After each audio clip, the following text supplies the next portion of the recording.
Hello, everyone. Welcome to a new iteration of the If Ever You're Listening podcast. We are not doing a interview today. Instead, we're going to have just me talking. So you're stuck with me today. And I'm going to try to incorporate more of these uniquely styled, basically diversifying the style of the podcast. So you're not just getting interviews, you're also going to have me giving presentations, about articles I've written about. And so, how it's going to be set up, I'm going to present the article in a presentation. And then from there, I'm going to answer some additional questions that weren't asked at the time of this article. Um, Maybe some thoughts I had after writing this article, feedback I've received through the years. These articles will be some will be recent, some will be years ago, and maybe some more modern takes on the content. So today we're going to talk about the legacy and importance of live albums. I originally wrote this piece in 2021, so a lot of these uh, conversation topics I'm going to talk about by the end of the article are from 2021, and we're going to go from there and answer a couple questions that are more modern, kind of modernizing the article a bit through this video. So let's get started. All right, so origins. So the first live LP was allegedly recorded in Carnegie Hall in 1938. Unfortunately, it is difficult to differentiate between live albums and regular recordings before the 1960s. This is because of recording technology. For instance, in the 1960s, mixing and multi-track tape machines entered the recording process. Therefore, any recording before this period would be considered live by modern standards. There are still some early live recordings worth mentioning, though. One is Dizzy Gillespie's, had a full band recording from 1948. Louis Armstrong had a wonderful performance at Pasadena in 1952. The Weavers had a notable performance at Carnegie Hall in 1957. Both Ray Charles and Muddy Waters had live recordings from their Newport shows as well. In short, live recordings have a long history in the music industry. Their foundation is mostly in big band jazz recordings, but some of these artists performed solo as well. Back in the first half of the 20th century, live music sounded best, so it was worth the time to see a band in person. As 8-track recordings and mixing entered into the recording process, the record started to take on a life of its own. With the advancement of mixing, mastering, and recording technology, music began to sound even richer and cleaner than potentially clumsy live show recordings. So what makes the live album special? Why do they exist? Do they have a place in today's digital music age? These are the questions we're going to be answering during our time today.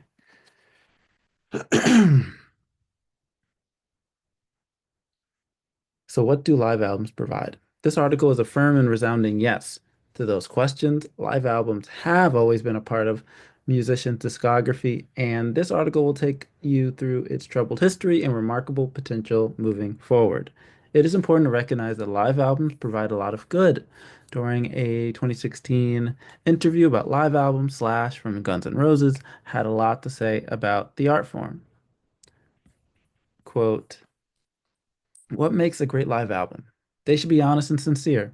They should be mixed well, but they shouldn't be overproduced or toyed with too much. Feel and energy are essential to a live record. That's what the listener needs to pick up on, end quote, said Slash. Despite his helpful input, he was hard on younger artists. Quote, and nowadays, I don't know.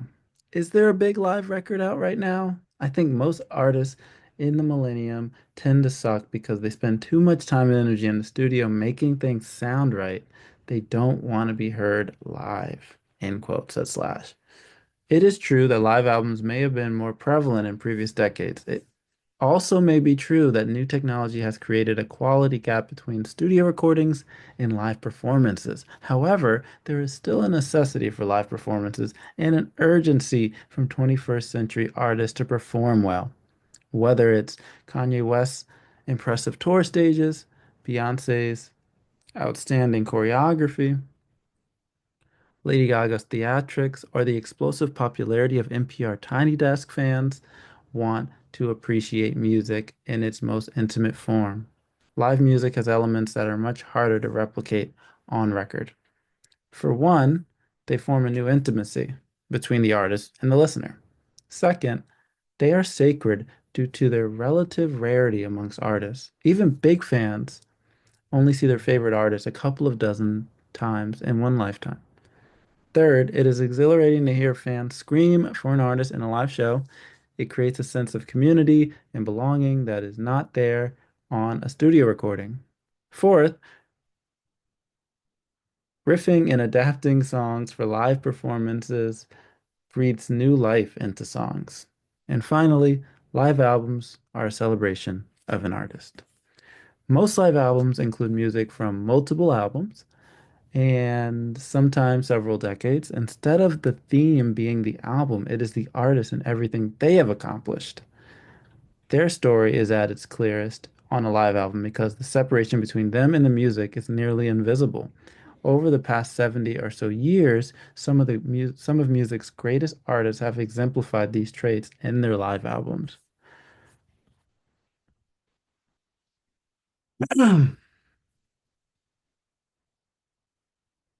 All right, so now we're going to talk about trends through the decades. As rare as live albums are, great ones are even rarer. Every decade sees a handful of standout performances, those that capture the energy of the live show at its peak. On those records, even the ad libs and mistakes are enjoyable. James Brown's Live at the Apollo is a giant amongst live albums. The foundational project is short, barely over 30 minutes long. Critics praised it for Brown's unmatched energy and anti-refinement.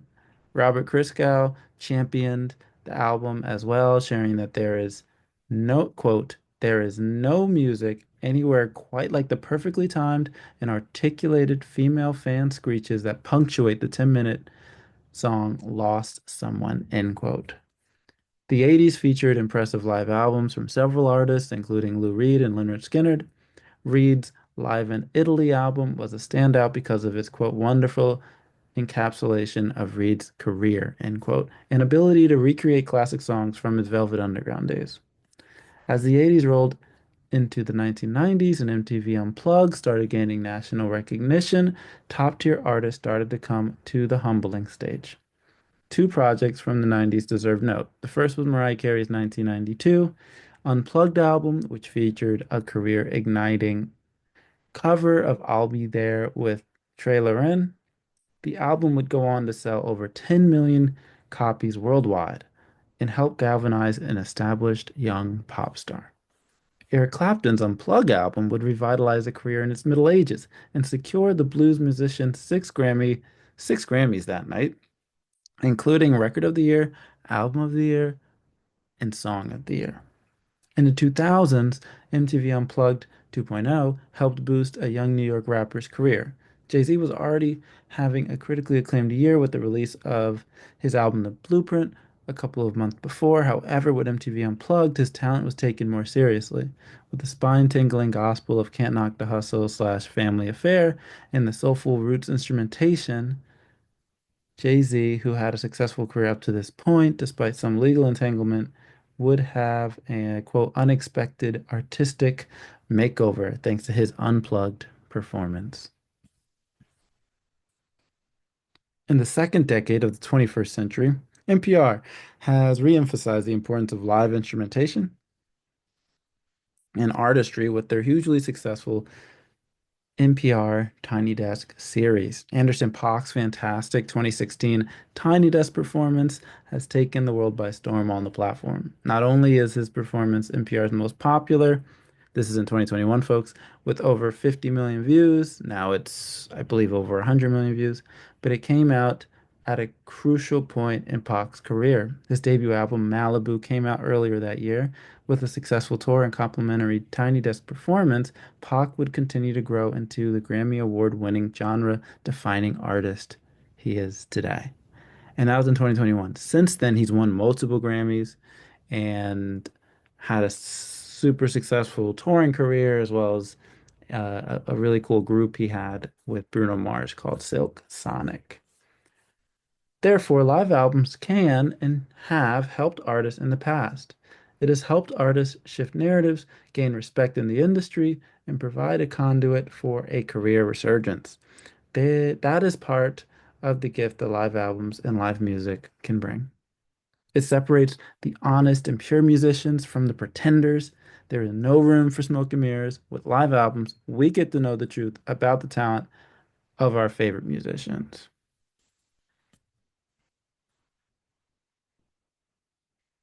And next, we're going to talk about the three horsemen of live music. Other than bands like the Rolling Stone or Dave Matthews Band, most artists release a handful of live albums in their career, if any. The reasons are varied. It can be as technical as difficult to capture sounds during a tour, or the lack of care for live albums generally. From the 1930s until the 1980s, besides the occasional talk show performance, most live music had to be experienced in person. Tickets needed to be bought, and there was a destination one had to arrive at to hear artists in person. All of that changed on a major scale with the birth of MTV Unplugged in 1989. The show's creator, producers Robert Small, Jim Burns, and songwriter Jules Scher hosted the shows at first. After the first 13 shows, the artists had the floor all to themselves. MTV Unplugged adapted well over the years. They have maintained their purpose of highlighting the art of acoustics as they expanded outward. By the late 90s, they released albums in languages other than English. For example, Shakira's 1999 Unplugged album was the first episode that was not in English. The the album also opened Shakira up to American audiences and future international success.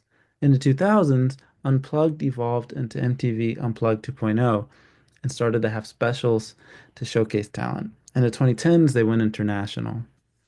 Though, for example, Lo Tigre del Norte, and they had an MTV Unplugged that was the first MTV Unplugged episode aired in MTV TR3's that channel in 2011, which I believe is in Mexico. German rapper Sido recorded in Berlin in 2010. Norwegian band Aha recorded in Giske, Norway in 2017. In Australia, Unplugged Unflourished. MTV Unplugged Melbourne hosts a ton of popular Aussie artists from Courtney Barnett to the Gang of Youth. Even in the midst of COVID-19, MTV Unplugged has found a way to stay relevant. They've swiftly created the series MTV Unplugged at Home, season one, and featured artists playing occasionally at home. It was done expertly well and showed the longevity of the idea of Unplugged and its timeless appeal. VH1 has a similar live concept but replaced acoustics with the art of storytelling.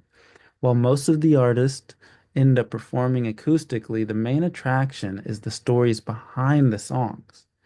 VH1 storytellers showed another aspect of live music that was lost in studio recordings. It answered the questions of who the song is about, where the song was made, and how the artist felt about the song. Although the last episode was 2017's Japanese rock scandal performance, VH1 had an incredible 21-year run of memorable performances. And I believe that's still the last performance to this day. They had superstars that include the likes of Elton John, James Taylor, and Melissa Etheridge. Meatloaf had such a good time performing that he went on an entire Storytellers tour in 1998 and 1999. While MTV Unplugged was scaling up on the international realm and VH1 Storytellers was losing steam, a primarily news platform took the live music torch. In 2008, after watching a frustratingly incoherent set by folk singer Laura Gibson, Bob Boland and NPR music editor Stephen Thompson came up with the idea of making an impromptu, quote, making an impromptu recording and posting it online, end quote. The name was borrowed from Boland's former dance band, the Tiny Desk Unit. History was made. MTV Tiny Desk has developed a powerful following over the past 2 decades. It has hosted over 800 concerts and received over 2 billion views on YouTube as of 2021, probably much higher now. They add the appeal of unplugged acoustics and storytelling and include small room intimacy. However, they leave room for the artist to do what they want. Artists have had as little as one person on stage with them. For instance, Adele, Taylor Swift, Miguel, to a five-piece band with backing vocalists. I'm talking about you, Tyler, the creator. 9 times out of 10, the results are special. The only thing the NPR has neglected to adopt from its live music predecessors is the accompanied albums. It would feel great to have the live recordings of No Name or Big Thief's performance. The Three Horsemen of live music prove that live music is integral to the experience of music listeners across generations.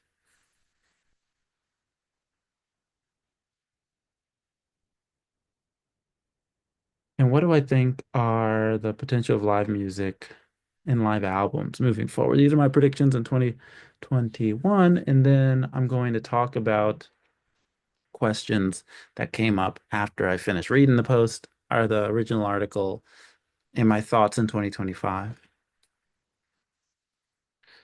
So where do we go from here? For starters, MTV Unplugged at Home is a great model to follow. The Tiny Desk home concerts are nice and safe adaptations to social distancing laws in modern times. The one thing that can elevate these experiences is the advent of albums. It would be fun to have Tiny Desk produce live albums of their greatest shows. MTV Unplugged can do the same thing.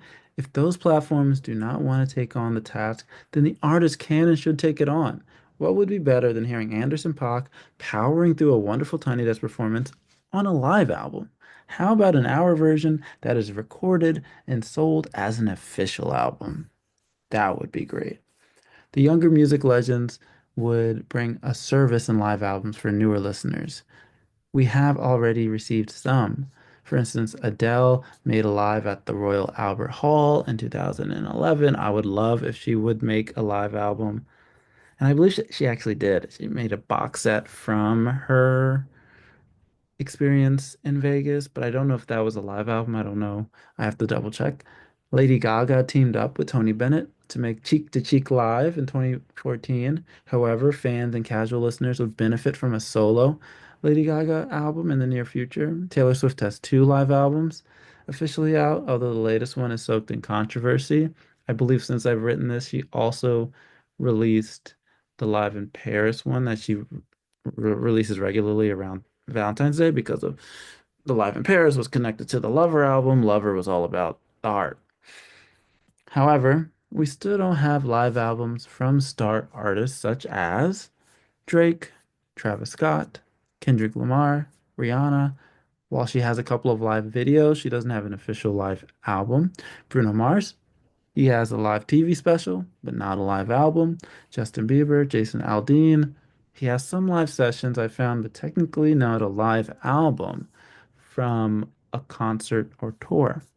And Carrie Underwood, she has several live videos, but none are strictly in album form. The final frontier for live albums is with music festivals.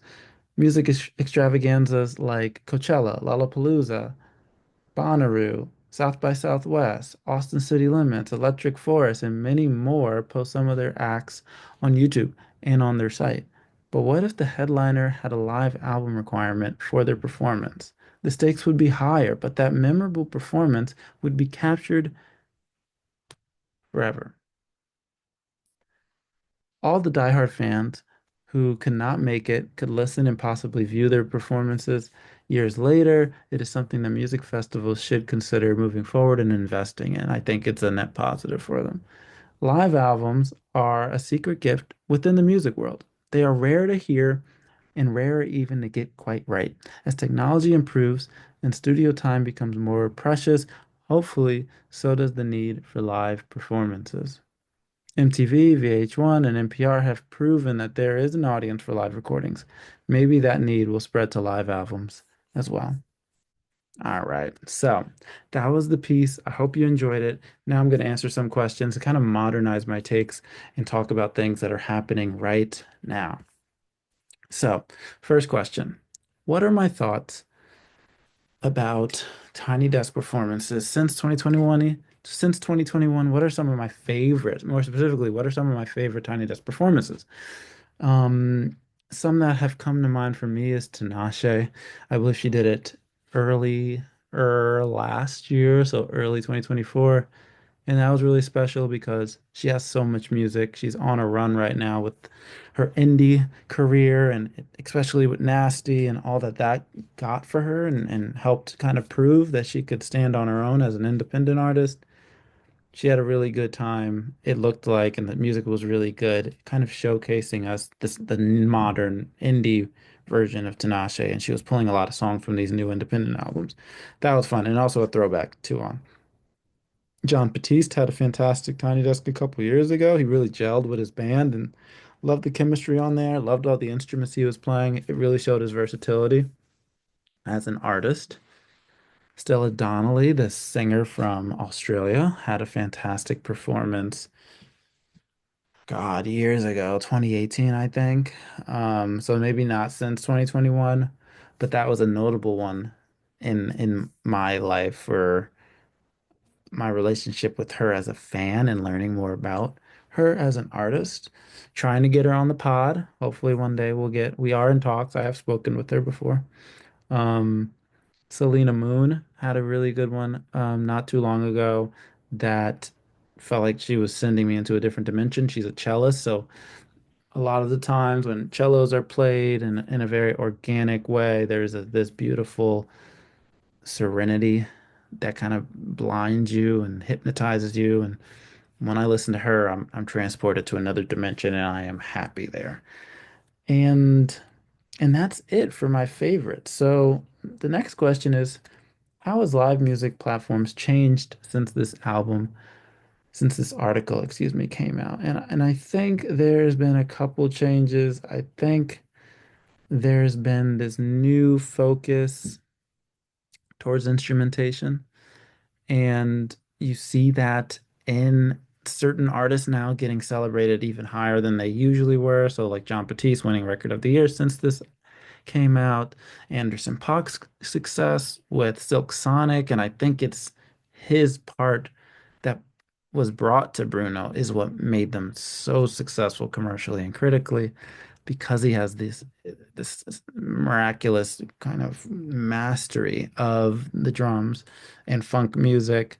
MGK's wonderful transformation and evolution as an artist, going from hip hop and really like street rap to punk, country, alternative, you name it. He's doing it. I've seen him cover Motown songs. It's quite fantastic. So I think that's the big one. I think there's a newfound focus in live albums for instrumentation now, and more platforms than ever are adopting this. You're also seeing more roots music being adopted, and so roots music lends itself well to live albums. So I don't think those things are a coincidence. I think with the popularity of live albums in the past couple of years, we want to now see artists that are really good live and roots artists, artists that do Americana, country music, the Noah Kahns, the Zach Bryans, the Lainey Wilsons. They're the ones doing really well now because they could play these instruments live. They sound really good live.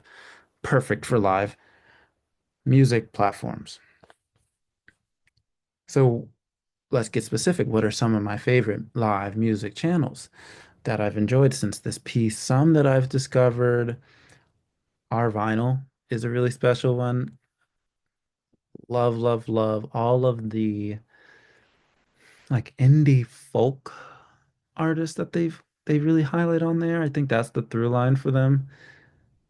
The Current always has some really good stuff that I'm just very appreciative of the studio they provide people, and it's very fun and it feels very freeing and looks very freeing, and they always have really good interviews with folks and they talk to folks. KEXP, spectacular in a similar way. The Front Porch is another one I've been getting into the last 6 months or so. I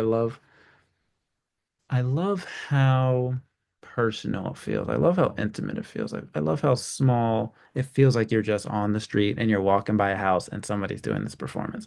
I love that. That's super cool. And then Les Jeunes Musique, France-based live music channel. Exquisite. Absolutely exquisite.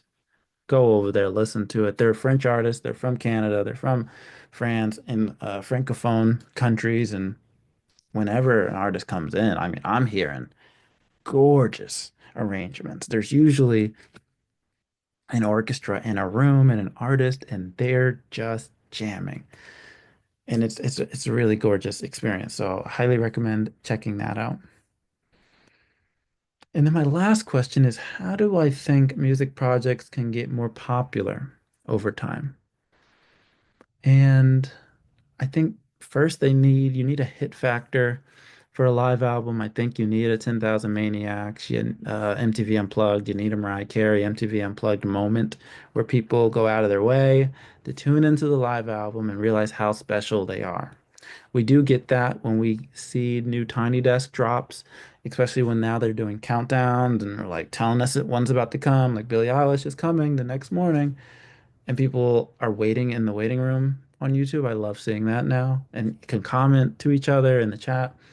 There's even a count, but we need a live album to get the same effect. So what Tiny Desk is doing is great, but I want a live album to do that.